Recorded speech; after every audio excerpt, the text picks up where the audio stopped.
Bienvenidos a México de verdad. Hoy tenemos invitados de lujo: Juan Carlos Calimayor, Víctor Cabrera, Federico Céspedes, Isaí Mandujano.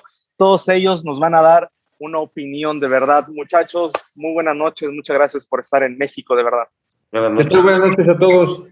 Pues qué agasajo tenerlos todos juntos, políticos, columnistas, analistas, bueno, periodistas.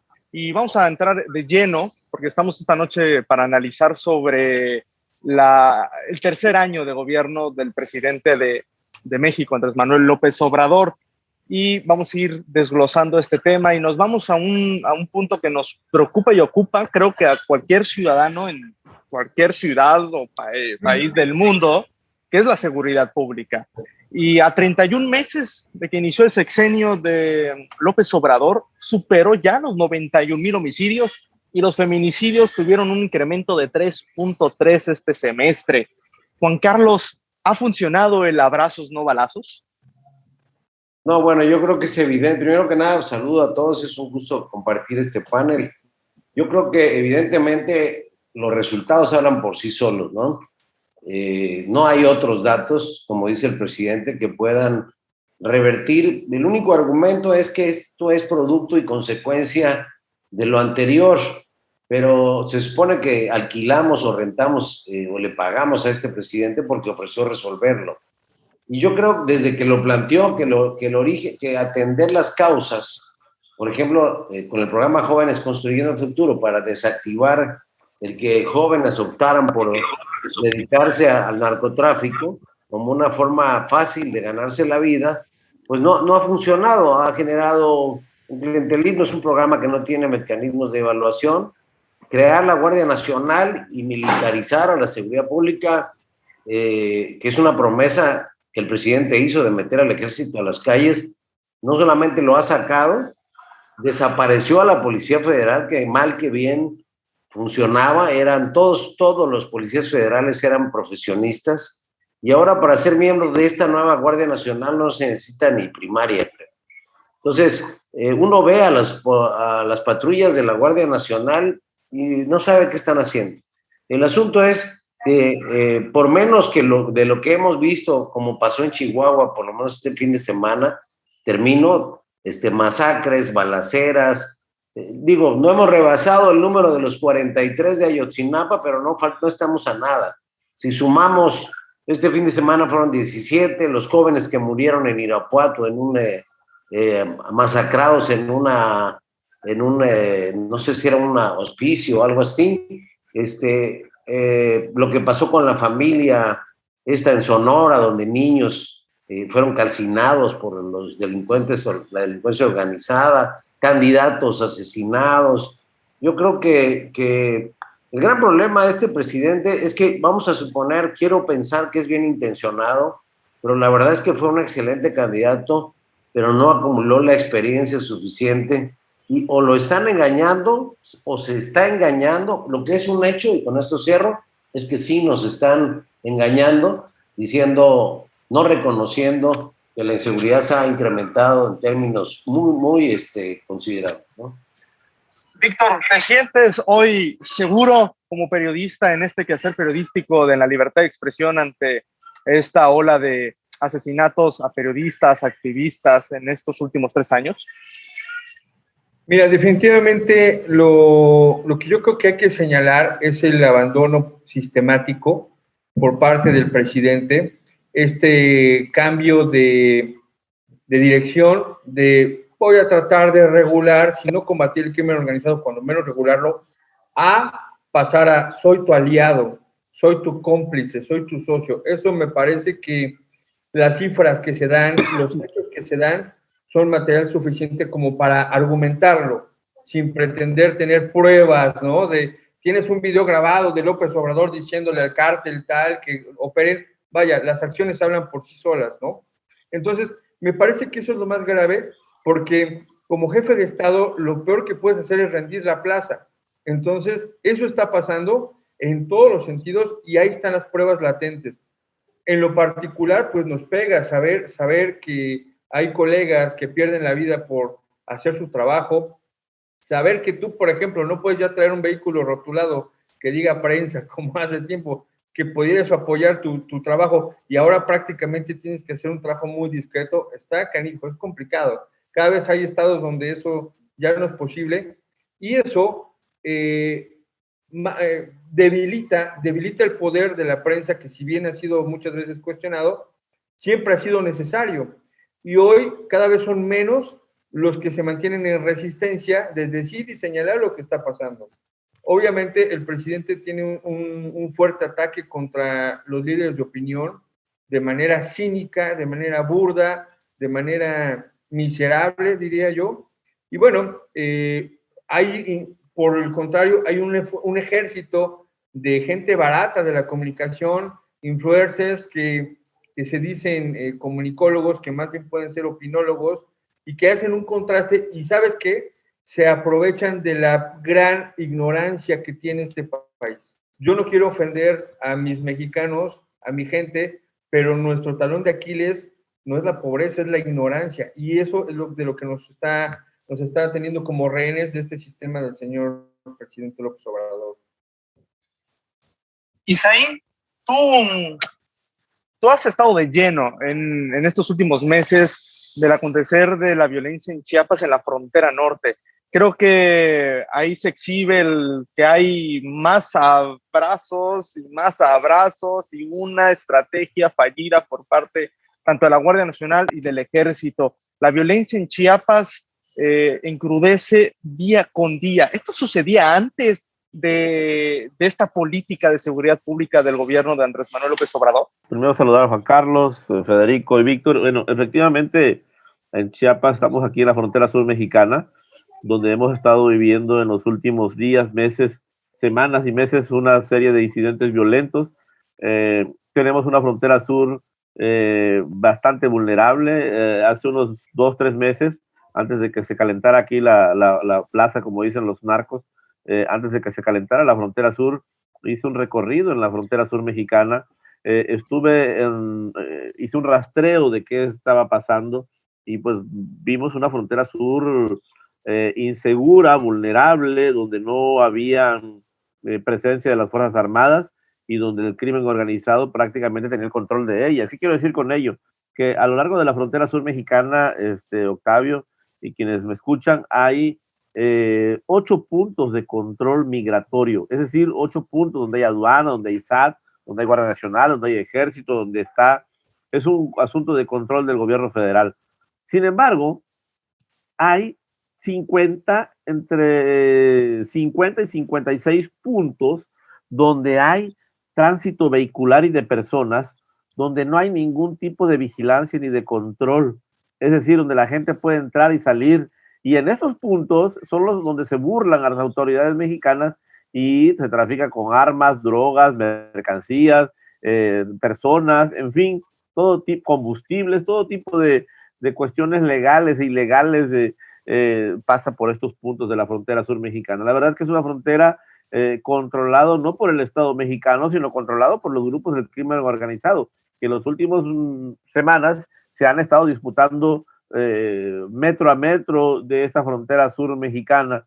Y bueno, y por otro lado también tenemos un fenómeno migratorio bastante fuerte, que la frontera mexicana es una chichina, ¿no? Le cierran el paso por aquí a los migrantes y se meten por el otro lado, ¿no? Realmente hay un descontrol, no hay un rigor, no hay un sellamiento, como pudiéramos decir, de la frontera sur mexicana. Es un mito hablar de un sellamiento de la frontera sur. La verdad es que al gobierno mexicano se le salió de control el fenómeno migratorio, pero también se le está saliendo de control los grupos del crimen organizado que están operando en la frontera sur mexicana. Es terrible porque colegas que yo conozco aquí en esta región ya estamos empezando a sufrir la autocensura que muchos colegas han sufrido en estados como Veracruz, el norte del país.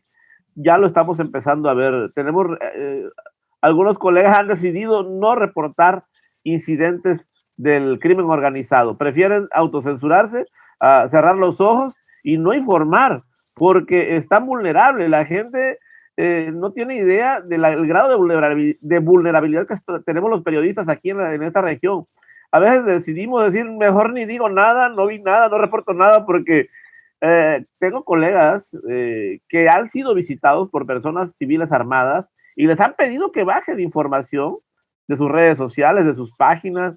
Les han dicho que no se metan con un colega, me contó su testimonio, me dijo, vinieron aquí estas personas, yo ya no voy a manejar nada, me ofrecieron dinero, les dije que no era necesario, pero sí me pidieron que yo no cubriera ya, que yo no subiera ya nada de información, un asunto de unos narcofosas en Comitán, unos enfrentamientos que seguramente aquí Juan Carlos ha estado enterado que se han dado en la frontera sur, en Comalapa y esta región. Muchos colegas de ahí han decidido mejor callar y no informar. ¿Por qué? Porque no hay nada ni nadie que nos garantice nuestra seguridad. Estamos expuestos ante estos grupos que han rebasado a las autoridades y fácilmente nos pueden silenciar. La verdad es que ya hemos pagado muy caro el informar, el atrevernos a informar sobre estas actividades. Ya muchos colegas han sido asesinados a lo largo y ancho del país. Muchos colegas han sido exiliados fuera del país. Muchos colegas han sido desaparecidos. Muchos colegas prefieren renunciar al periodismo e irse a vender tacos o meterse de otro oficio, porque el periodismo es una profesión de alto riesgo que sexenio tras sexenio ha sido cada vez más grave. Y en el actual no es la excepción, Octavio. Federico, hay un doble discurso por parte del gobierno federal. En campaña vamos a reducir la delincuencia y meses después se ríe porque ahí están las masacres. ¿Qué pasa con el presidente? ¿Qué pasa con este manejo de crisis de seguridad pública, con esta imagen presidencial de decir, ¿saben qué? Sí, no ha funcionado la estrategia, pero me comprometo a reforzarla y a focalizar qué está pasando para que ya no asesinen a más mexicanos, Federico. Hola, ¿qué tal? Buenas noches a todos.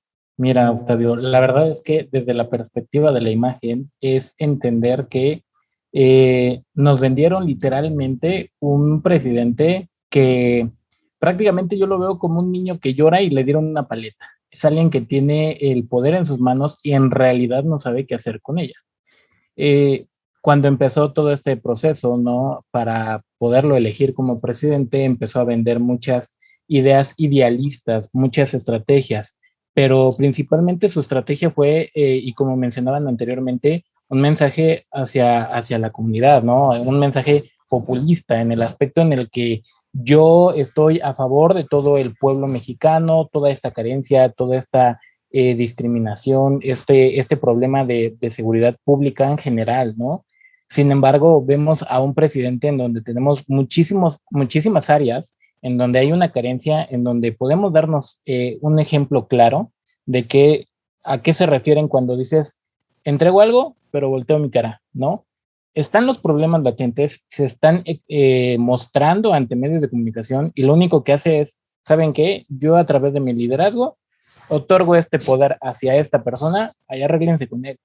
Y el ejemplo es tan claro en el aspecto de que tú le puedes preguntar de cualquier tema, homicidio, feminicidio, y no sabe.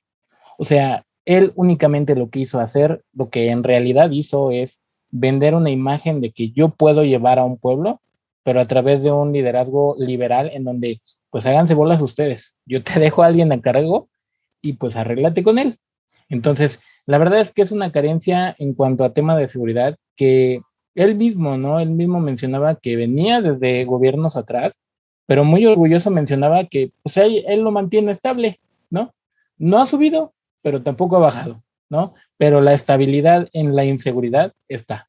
Entonces, pues sí, la verdad es que es una carencia en cuanto al diálogo, ¿no? Al final de cuentas, nos manda un mensaje muy aspiracional que con hechos no está haciendo nada. Tema que es preocupante y que vemos una crisis latente hoy en día en el país es el tema de salud. En lo que va del gobierno de Andrés Manuel López Obrador, el porcentaje de población con carencia a acceso a servicios de la salud aumentó 2 puntos porcentuales al pasar del 16.2% a 28.2% el año pasado. Es lo que significó 15 millones de mexicanos sin acceso a la salud. Luego 3 años sin medicamentos oncológicos, padres de familia que han sido etiquetados como golpistas, conservadores, desestabilizadores, y el fracaso de la pandemia. Víctor, danos tu opinión de cómo ves esta perspectiva de este fracaso en la salud, en el sistema de salud en México, Víctor?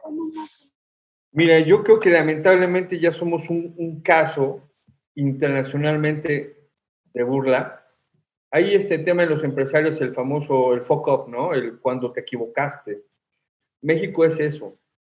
México tuvo, al igual que cualquier país integrado a la OMS, tuvo la información de lo que iba a pasar y decidió no hacerlo. Eso me parece que es un crimen que tarde que temprano se tendrá que señalar de manera legal y no se tiene que dejar de señalar de manera mediática, informativa. Volvemos al punto. Tenemos un pueblo ignorante y que olvida rápido. Pero López Obrador decidió no acatar protocolos que internacionalmente ya tenía homologados y que vienen desde la pandemia del H1N1. Cuando viene el COVID, dice, no lo voy a atender porque no me costea, porque aquí todo está bien, porque la gente tiene que estar en su burbuja y porque me enfrento a algo que no conozco y que tampoco me interesa conocer. Entonces, este fracaso ha costado muchas vidas. Hay gente que dice, bueno, pero se pudieron haber muerto por obesidad, por hipertensión, por diabetes, por accidentes.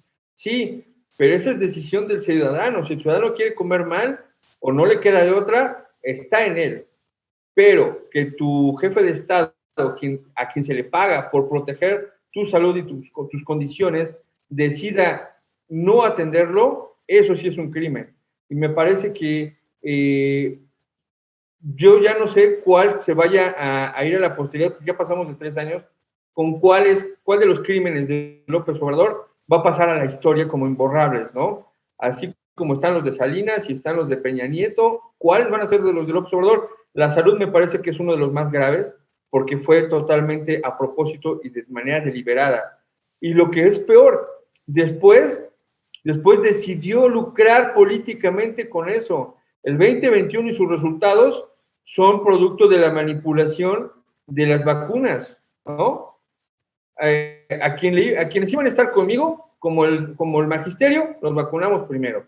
Con la más chafa, pero los vacunamos primero. Órale, ¿no? Entonces, hubo un manejo brutal de eso y me parece que eso, a mí en lo personal, nunca me hará quitarle al presidente la etiqueta de miserable.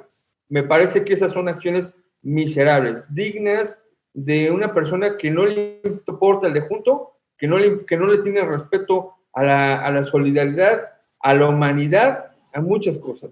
A ver si esa etiqueta se la logra quitar con el tiempo, pero lo dudo. Todavía está lo del avión y dices, vaya, es absurdo, es estúpido, pero decidir no actuar, decidir manipular sobre ese tema de la salud, me parece que es indignante. Juan Carlos, ¿cómo ves esta politización de la salud en México? Por lo que decía Víctor hace unos minutos. Mira, es paradójico. Este es el único presidente que ha recorrido a decir de ellos todos los municipios del país. Pero eso no le puede hacer un diagnóstico de cuál era la situación de la infraestructura que tiene el país, y entre ellos la infraestructura de salud. El presidente no solo no es técnico y como todos los populistas aborrece la ciencia, no solamente no es eso, sino además tiene una formación ideológica, ideologiza la política, nos quiere llevar al pasado y creyó que era muy fácil anunciar, porque pues ahí están sus afirmaciones, que nuestro sistema de salud iba a ser como en Dinamarca, y el peor fiasco es que quien es anunciado por ser un chico bueno para comprar todas las medicinas sale al día siguiente en un video entregando dineros, ¿no? Entonces, ahí se cayó la autoridad, la legitimidad. Un gobierno que aplica la ley a los adversarios y no a los propios. Un gobierno que juzga moralmente a sus opositores. El señor Molécula es la caricatura del régimen, es la caricatura de lo que es la prensa o lo que todos los fieles a la 4T, que ese es un fenómeno que no es único de México. Así empezó Adolfo Hitler, así empezó Mussolini, así empezó Orban en Hungría, así empezó en Turquía también Erdogan. En fin, el populismo es un fenómeno creciente porque desde Roma, ¿no? O sea, lo que el pueblo quiera.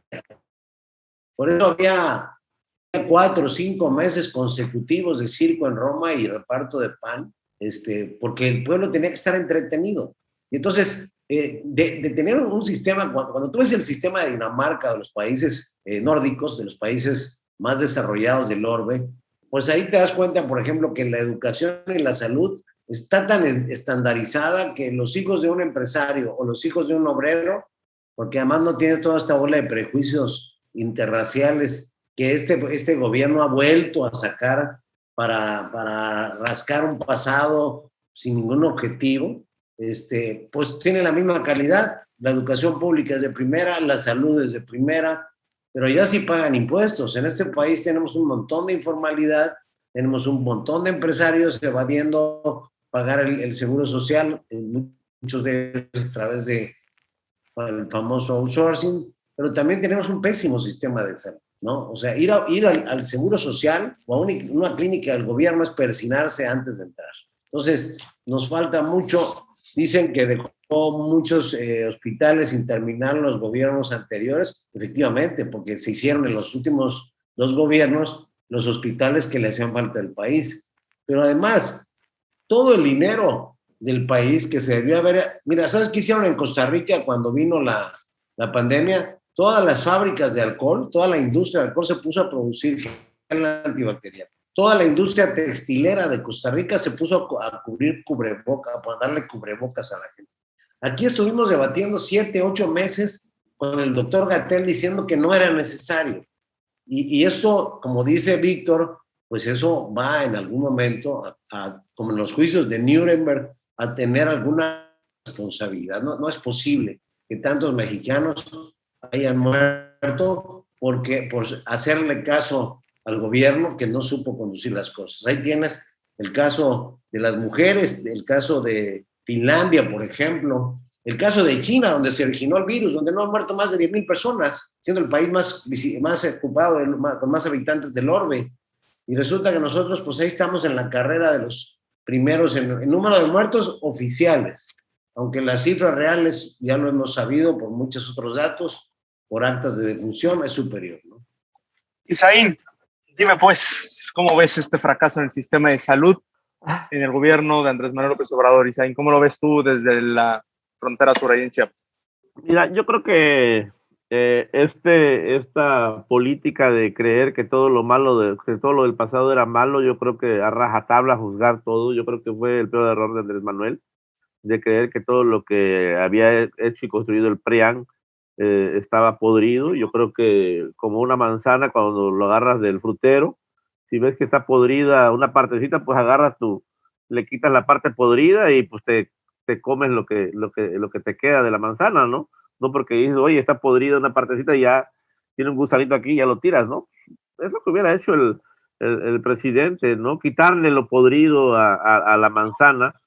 Sin embargo, ¿qué hizo el gobierno? Tira la basura todo, ¿no? Tira la basura. ¿Qué pasó con el Seguro Popular? Yo me he encontrado quejas de muchísimas familias en extrema pobreza, de mucha gente pobre, de escasos recursos, que decían que el Seguro Popular era muy efectivo. La verdad es que creer que lo que ingenió el doctor Carlos Efraín Mora, ¿no? Algo así, el doctor, creer ¿cómo que era? Julio Frank Mora, ¿no?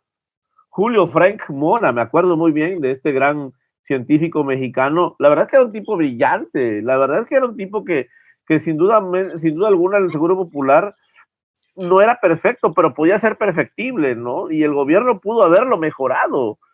Por ejemplo, si dice hay corrupción pues, oye, pues depura, investiga y mete a la cárcel a quien tengas que meter, pero no porque dices que hay corrupción vas a desaparecer todo de una borrada así nada más, ¿no? De manera ramplona. Yo creo que lo peor que pudo haber pasado es creer que todo lo del pasado era malo. Yo creo que no. Hubo avances y con la 4T hubo retrocesos en muchas cuestiones en materia de salud pública, ¿no? El asunto de las guarderías, bueno, si había corrupción, había que investigar quiénes cometieron actos de corrupción, había que indagar y llevar preso. Lo peor que ha pasado con los gobiernos de cualquier partido, ojo, de cualquier partido, es que siempre hablan de corrupción, pero nunca vemos a los corruptos presos, nunca vemos a los corruptos devolver el dinero. ¿Qué quiero decir con esto? Si por cada vez que el presidente menciona la palabra de combate a la corrupción metiera a un corrupto preso, sería todo genial. Sin embargo, es más discurso de combate a la corrupción que acciones efectivas de combate a la corrupción. El combate a la corrupción hasta ahora solo ha sido discurso y convenenciero hasta cierto punto. No convenenciero porque pues es evidente que no dudamos que Rosario Robles haya cometido uno de los mayores actos de corrupción en la historia de México, no lo dudo, que haya sido cómplice, pero ella no actuó sola. O sea, ese grado de corrupción que se cometió con la estafa maestra y donde participó Rosario Robles, ella no lo hizo solita. ¿Y por qué solo cuántos están junto a ella en la cárcel? ¿No? Y cuando te vuelves un colaborador de la 4T, te perdonan, aunque haya sido el peor corrupto como Lozoya, te la perdonan, ¿no? Realmente también esta palabra de combate a la corrupción, la 4T la maneja de manera convenenciera, ¿no? Realmente es terrible, pero de una manera particular, pues sí, yo me siento decepcionado, ¿no? Con esta situación, porque me gustaría sentirme orgulloso de este gobierno que muchos mexicanos creímos y por el cual yo voté, y de pronto, pues, en el ámbito de la comunicación y el periodismo lo hemos padecido muchos colegas, ¿no? Creo que todos hemos sido decepcionados en algún rubro, en personal, en el tema cultural, con esta extinción de facto. No, yo no, dice. No, yo sí sabía que nos iba a ir de la chingada después. Ay, sí. Todos menos. Pero ahorita les digo por qué. Sí, no, bueno, o sea, en el tema cultural nos extinguió el Fidecine, el Fonden, pero así sin argumento alguno. Vamos a crear nuevos. ¿Dónde hay nuevos? Y es lo que nos lleva al siguiente tema del combate a la corrupción. Ya no hay corrupción, dice, hay más discurso. Ahorita Federico nos va a decir si tenemos un presidente mitómano o no. Está Felipe Obrador, Matín y Pío, León y Manuel Bartlett, el IMSS que compra empresas sancionadas, la casa de campaña de López Obrador, el hermano de la titular de la Secretaría de la Función Pública acusado de proseliteísmo por programas sociales, el gobierno que prefiere adjudicación directa, es donde hay más corrupción. Federico, ya entrando en este último tema de combate a la corrupción, tenemos un presidente mitómano porque, como decís ahí, ladra pero no muerde. Pues yo creo que es presa de sus propias mentiras, ¿no? Siempre su respuesta para todo es: yo tengo otros datos. Y nunca muestra en realidad cuáles son sus datos, ¿no? Yo considero que la corrupción como tal en nuestro país, y como él lo menciona, no es una carencia que tengamos reciente, no es algo que haya aparecido, ¿no? Sin embargo, vuelvo a lo mismo, el mensaje que siempre mandó fue de: yo voy a modificar o voy a trabajar a través de erradicar esta corrupción. Sin embargo, seamos sinceros, así como en el tema de la salud, así como en el tema de la violencia, nunca plantó bien cuál era su estrategia, ¿no? Hablábamos hace rato precisamente de esto de la Guardia Nacional, a través de todo esto, ¿no? Porque inclusive para él su guardia seguridad, su seguridad personal, ¿no? Su seguridad privada, es esto, es la Guardia Presidencial. ¿Cuál es el problema? Que yo no veo ningún militar, ¿no? Levantando una infracción porque te hayas pasado una luz roja.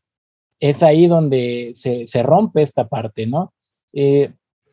Casos muy reales, ¿no? Y que hemos visto la situación de sus hermanos, y que algo que no ha entendido el presidente es que, de alguna manera o no, todos los que están a tu alrededor modifican tu percepción.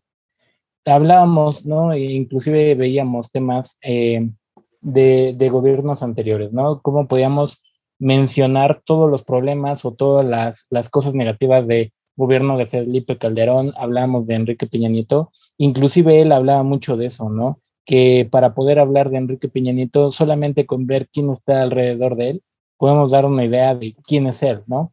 Podríamos mencionar exactamente lo mismo de él, ¿no? Sí hay aquí una situación muy preocupante en el aspecto de que ya en las últimas declaraciones fue: que lo que hagan sus hermanos no es situación de él es para el pueblo, así sean sus hermanos unos rateros y demás, pues ya que el gobierno haga lo que tenga que hacer, ¿no?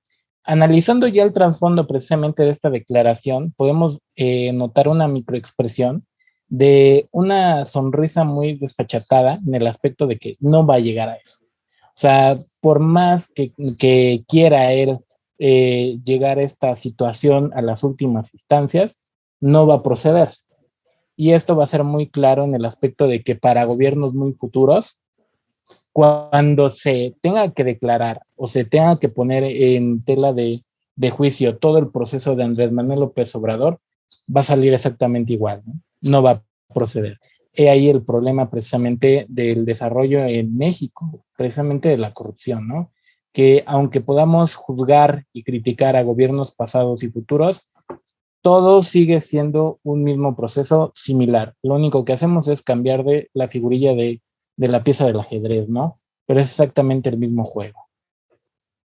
Víctor, te escuchamos. ¿Sobre el tema de corrupción o sobre el tema de la crisis de la imagen del presidente?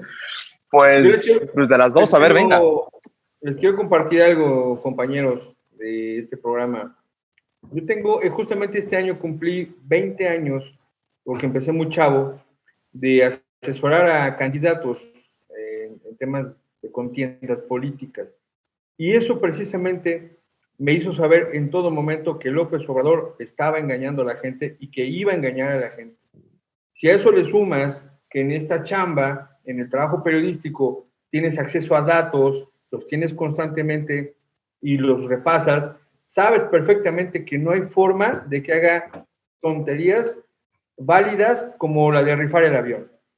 Es muy fácil para nosotros saber cuánto vale un avión, lo que es un arrendamiento, entender por qué Felipe Calderón lo compró y lo dejó a Peña Nieto, etcétera, etcétera, etcétera. Entonces, cuando sale López Obrador a decir, voy a rifar el avión, dices, le estás tomando el pelo a la gente, estás abusando de la ignorancia, ¿no? Hay candidatos, y no me voy a desmentir, en alguna ocasión lo hice, en que dices, vamos a abusar del discurso porque solo así ganamos, ¿no? Hace muchos años que ya no lo hago, también la ética y la edad te van dando otros valores profesionales y dices, ya no se puede hacer eso. Y estoy hablando de que se ha trabajado con todos los partidos políticos hacen lo mismo, todos. Y el problema ahorita en cuanto a la crisis del presidente es que para él es muy fácil sacudirse a la oposición. Es decir, los que queremos que un México cambie, los que queremos que México tenga un mejor rumbo, ya la opción de López Obrador antes, desde el primer año, me parece que está cancelada. Viene un dolor de aquellas personas quienes sí creyeron en que iban a hacer las cosas diferentes, pero lo más doloroso es que no ha cambiado nada. Ese es el problema, ese es el duelo y esa es la bronca. Ahora, tú volteas a ver a la oposición y dices, pues es que no veo gente con argumentos. Veo gente que está teniendo las mismas mañas, las mismas malas prácticas y vemos, por ejemplo, hoy a Ricardo Anaya presentando argumentos, pero en el extranjero, ¿no? En una situación totalmente lamentable y paradójica, además de ridícula. Entonces, me parece que ya no podemos tener esperanza, no en López Obrador, en la 4T, porque al no tener bases López Obrador, todo el circo de la 4T se queda sin bases ni fundamentos. Hay que voltear a la ciudadanía y decir, oigan, pues ¿quién de nosotros le va a entrar a este tema? Y buscar alguna opción. ¿Cuál? No lo sé. Pero mientras la ciudadanía no le dé espacio o participe en una nueva opción, el PRI y el PAN juntos o revueltos, como ustedes quieran, van a tratar de recuperar este terreno en el 2024. López Obrador y los secuaces que está fortaleciendo, pues se van a tratar de defender. No creo que López Obrador logre retener la presidencia, pero sí va a dejar muy bien sentadas las bases de aquellos a quienes está abriendo la puerta para que lo intenten, ¿no? Claudia Sheinbaum, Marcelo Ebrard, el mismo Monreal, ¿no? Todos ellos van a intentarlo y vamos a generar un monstruo, un Frankenstein de visiones políticas bastante desastroso. A mí lo que me preocupa, y no me llamen materialista, pero me preocupa que no haya alguien que diga, ajá, y de la economía, ¿quién se hace cargo? no veo a alguien que tenga la sapiencia como para hacerlo y tomar esa bandera. Porque al final de cuentas podemos tener todas las quejas del mundo, pero si la economía aguanta esos errores y más, vale, sigamos experimentando. Pero ¿cómo experimentas una vida política sin un peso en la bolsa? Eso solo pasa en Cuba y ya sabemos qué resultados se tienen, ¿no? Juan Carlos, No, no somos iguales, decía el presidente.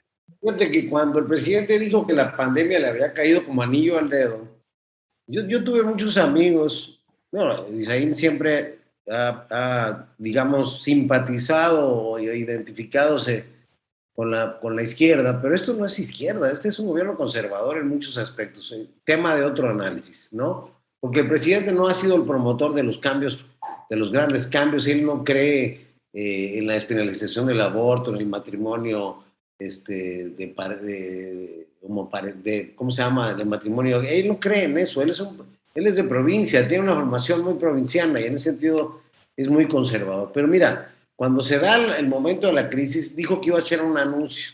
Yo tengo muchos amigos, profesionistas, algunos empresarios, que se compraron este boleto de la corrupción, de la que ya estaban hartos. Me acordé de Miguel de la Madrid, que ofreció la renovación moral de la sociedad, ¿no? Porque también había el hartazgo con los regímenes de López Portillo y Echeverría, cosa que vamos a volver a vivir otra vez en el 24, ¿no?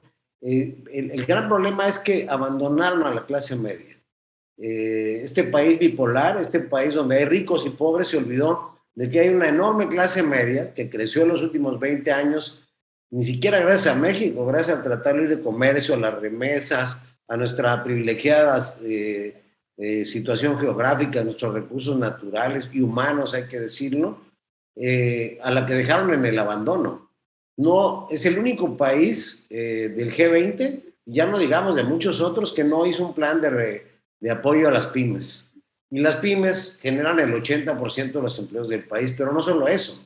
Las pymes son las que pagan los impuestos que se malgasta el gobierno con sus ocurrencias, como Los Bocas, como Santa Lucía, que va a salir, ese aeropuerto nos va a salir saliendo entre la cancelación del Naim, entre la nueva vía que hay que hacer porque está lejísimos, que va a costar 106,000 millones adicionales para que haya una vía rápida entre el aeropuerto actual de la Ciudad de México y Santa Lucía, pues va a ser un aeropuerto que nos va a costar 500,000 millones de pesos, igual que ya se incrementó el costo de Santa Lucía y del Tren Maya. Yo pongo como referencia Porfirio Díaz, en los últimos 10 años, de sus 30 que gobernó, 4 que no gobernó, puso a un compadre ahí, construyó más de 20,000 kilómetros de vías férreas, hace más de 110 años. Y ahorita con todo lo que le han exprimido, han dejado a todas las dependencias en ceros. No le dieron, por eso perdió muchos municipios Morena, en Chiapas, por ejemplo, San Cristóbal, Comitán, porque los dejó sin dinero, los dejó con sus ingresos propios. No hay obras más allá de eso, no se ha hecho nada en materia de medio ambiente, rellenos sanitarios, plantas de tratamiento, infraestructura carretera considerable, algunas obras nada más, pero todos son como si fuera una especie de emperador romano o faraón egipcio, dejar huella con estas grandes obras, cuando lo que debió haber hecho fue pausar esto, porque había una urgencia.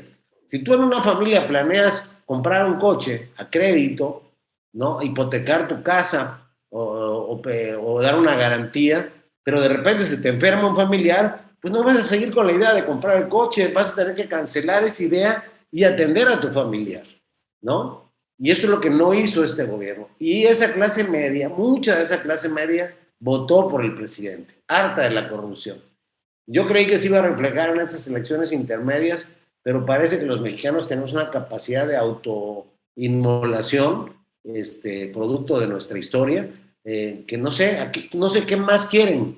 Si quieren que lleguemos a una libreta de racionamiento como en Cuba, o esta locura de de distribuir gas en un mercado que está literalmente cubierto por varias empresas mexicanas que tienen una capacidad de distribución que nunca el gobierno va a poder ser eficiente, hacer 2,000 sucursales nada más para poner un cajero automático para que la gente vaya a pedir votos. Yo creo que la apuesta de este régimen es toda esta gente que recibe lana, aunque quiebren al país. Y ojalá no suceda, pero perdieron una gran oportunidad.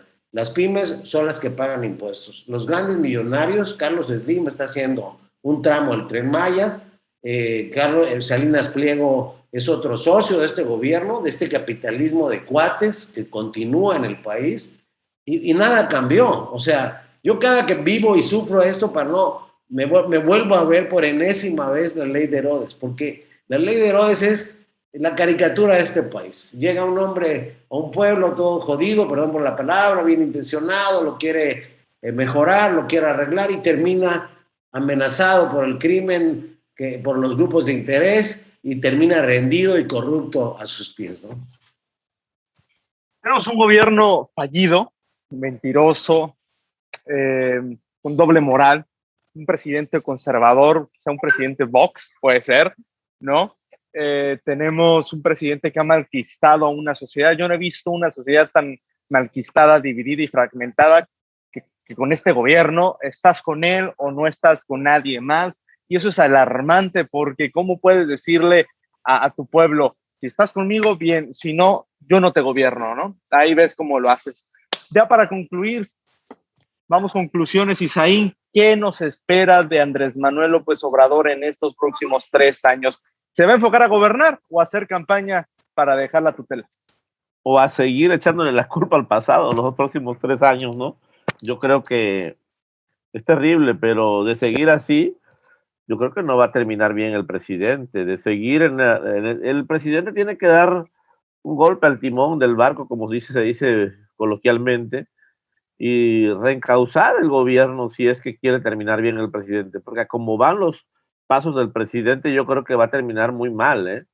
Es terrible, pero yo ojalá, quiero creer que ojalá en estos 3 años, quiero albergar esperanzas de que ojalá llegase a cambiar, quiero ser optimista. Sin embargo, las señales parecen que son todo lo contrario, ¿no? Ojalá y esto rectifique el presidente, porque de lo contrario esto va a terminar mal. O sea, él, si lo que quiere es terminar su sexenio cargado en hombros como los toreros cuando triunfan en el rodeo, en la plaza, pues yo creo que será todo lo contrario, ¿no? Realmente es un presidente que ha confrontado al país, que ha dividido al país con su discurso. Esto que decía Juan Carlos, de que soy una persona que simpatiza con la izquierda, yo no sé, pero la izquierda, a mí me chocan estas etiquetas de izquierda y derecha, porque en estos tiempos se han desfigurado estas etiquetas. Ya ni sabemos ni quién es de derecha ni quién es de izquierda, y cuando vemos a alguien que se dice de izquierda y actúa peor que los de la derecha, pues yo creo que yo no me considero ni de izquierda ni de derecha, simplemente me considero un ciudadano comprometido socialmente, un ciudadano progresista. Yo no me defino como un periodista ni de derecha ni de izquierda, me defino como un ciudadano progresista, como un ciudadano socialmente comprometido. Me chocan las etiquetas, y peor ahora cuando los que se dicen de izquierda son los más conservadores, la verdad, porque un gobierno liberal de izquierda respeta los derechos de los individuos, respeta plenamente la libertad de expresión, la libertad de prensa y de expresión. Un verdadero hombre de izquierda respeta el derecho el matrimonio igualitario. Un verdadero hombre de izquierda respeta el derecho al aborto, el derecho a decidir sobre su propio cuerpo de las mujeres. En fin, hay muchas señales que me dan a entender que los que se dicen de izquierda realmente no son de izquierda, ¿no? O sea, de pronto vemos que hay pensadores, gente con un pensamiento más liberal y crítico, y que no se autodefinen como de izquierda. Realmente lo peor que puede pasar es que alguien que se diga de izquierda termina siendo lo peor, más peor que como son los de la derecha, ¿no? Realmente, a ver, dime, el presidente que se dice de izquierda, ¿cuándo ha abrazado las causas de la comunidad gay, de la comunidad LGBTI? O sea, nunca. O sea, realmente un hombre de izquierda abraza la causa del derecho de los individuos. ¿Cuándo el presidente se ha confrontado con el movimiento de mujeres, con las feministas a nivel nacional? El discurso del presidente choca con el movimiento de las mujeres feministas. Y realmente eso no es de izquierda. Realmente eso son, o sea, en Chiapas, quienes se han opuesto al matrimonio igualitario, quienes se han opuesto al derecho de las mujeres hoy que es el Día de la Acción Global por el derecho a un aborto legal y seguro, ahí tenemos a las mujeres protestando en el Congreso del Estado, un Congreso que ha sido el más conservador en la historia de Chiapas, ¿no? Realmente es terrible, pero los que se dicen de izquierda terminan siendo toda la antítesis de la izquierda, realmente. Por eso a mí me choca eso que digan que si Saín es de izquierda, que si Proceso es de izquierda, que si alguien, no, a mí eso de izquierda me jode, porque realmente en estos tiempos estas etiquetas se han desfigurado y se han pulverizado. Ya no hay izquierda ni derecha. Yo lo que solo veo son intereses de grupos, intereses políticos, y la verdad, qué terrible, Octavio, pero yo quiero dividir este país entre gente que ama al país realmente y gente que pues no hace nada para seguir adelante, ¿no? Venga, Fede, concluye. ¿Qué imagen del presidente vamos a ver en estos 3 años, Federico? ¿Vamos a ver el mismo presidente diciendo pío y haciendo otra cosa? Yo creo que vamos a seguir viendo exactamente lo mismo que pudimos notar, ¿no? En este tiempo que lleva gobernando. ¿Cuál es el problema? Yo creo que sigue vendiendo esta idea populista y se sigue vendiendo y se sigue comprando, ¿no? Espero Isaí no me tome a mal ese comentario, ¿no? Pero me refleja muy bien a la ideología de Morena, ¿no? Eso de, pues es que a nosotros no nos gusta etiquetas de izquierda y derecha porque al final todos acobijamos en Morena, no importa si eres de derecha o izquierda, ¿no? Al final de cuentas, pues si no funcionaste, pues aquí nos vas a ayudar en algún momento, ¿no? Yo creo que aquí el problema es que el presidente no ha entendido el impacto que tiene la imagen pública en todo este contexto, ¿no? A través de la situación, ¿no? De cómo es percibido en el exterior y cómo es tu relación a 100% en el exterior, ¿no? Yo creo que si nosotros quisiéramos un gobierno interno, ¿no? Pues nos trasladaríamos a un territorio Tenochtitlán en donde ni siquiera hubiéramos tenido esto de la moneda, ¿no? Entonces, la verdad es que cerrar las puertas a esta relación exterior es muy mal. Yo creo que no me imagino a un Andrés Manuel López Obrador, ¿no? Hablando con su terminología y su forma de hablar tan coloquial con la reina Isabel II. Entiendo precisamente por qué no se quiere relacionar con el extranjero. ¿Cuál es el gran problema? Que de acuerdo a la imagen pública podemos entender que la imagen de la titularidad permea en los miembros. Entonces, pues si no nos extrañaría que después algún presidente extranjero nos hable como lo peor de México llega para allá, ¿no?